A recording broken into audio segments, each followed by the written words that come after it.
1, 2, 3, 4, 5, 6. Setelah memastikan jumlah angka 0 yang dia tekan sudah benar, Ben memencet tombol OK. Kemudian dia menghembuskan nafas panjang.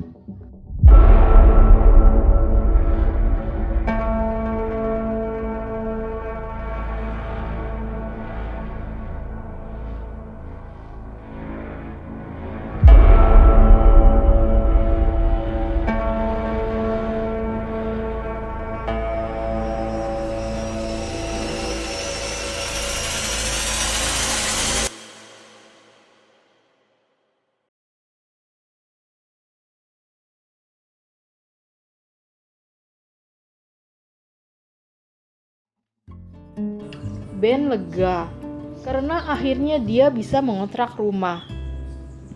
Sebenarnya Ben masih betah tinggal di kosannya.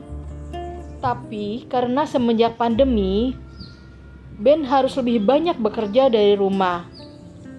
Dia merasa kosannya tidak nyaman untuk dijadikan tempat kerja. Maka sore itu pun Ben iseng mengelilingi komplek perumahan dekat kosannya. Siapa tahu di situ ada rumah yang dikontrakan. Melihat rumah yang berukuran besar dan mewah, Ben tidak yakin bisa menemukan rumah kontrakan yang cocok untuknya di kompleks itu.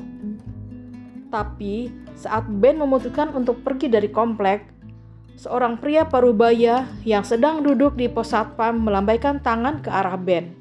Pria tua yang bernama Salman itu bertanya, kenapa Ben berkeliling di komplek itu?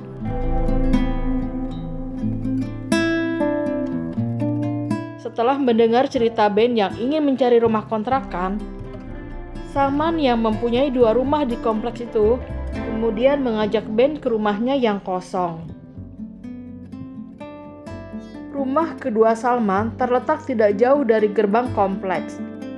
Rumah yang bergaya modern itu memiliki ukuran yang cukup luas dan terdiri dari 2 lantai dengan 1 kamar di setiap lantainya.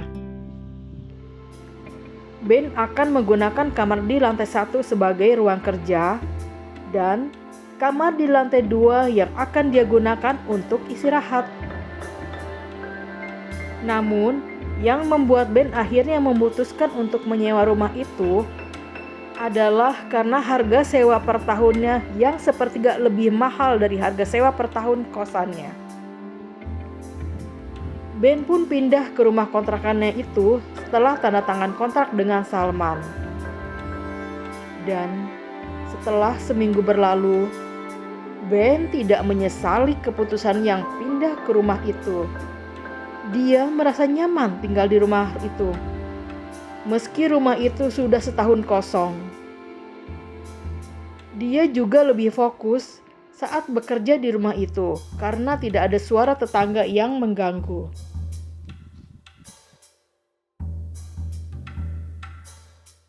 Sampai suatu hari, Ben harus menggunakan kamar mandi di lantai 1. Semenjak pindah ke rumah kontrakannya baru itu, Ben lebih sering menggunakan kamar mandi di lantai 2 yang berada di samping kamarnya. Tapi sore itu, saat Ben sedang membuat teh di dapur, tiba-tiba perutnya sakit. Ben akhirnya masuk ke kamar mandi yang letaknya di samping dapur. Kamar mandi di lantai 1 itu sebenarnya bersih dan luas. Tapi saat masuk ke dalamnya, ada satu hal yang membuat Ben tidak nyaman, yaitu pintu geser yang terbuat dari kaca buram dan menutupi area mandi. Pintu itu membuat Ben merasa sesak. Namun, Ben mencoba melupakan rasa tidak nyamannya dan mendekat ke toilet. Tapi, belum sempat dia membuka kancing celananya, Ben melihat sebuah bayangan di balik kaca buram di depannya. Bayangan anak kecil, mungkin sekitar 5 tahun, berdiri berhadapan dengan Ben. Jantung Ben berdetak sangat kencang, karena dia yakin Hanya dia yang berada di rumah itu dan tidak ada anak kecil. Dengan tangan gemetar, Ben mengarahkan tangannya ke pintu kaca di depannya.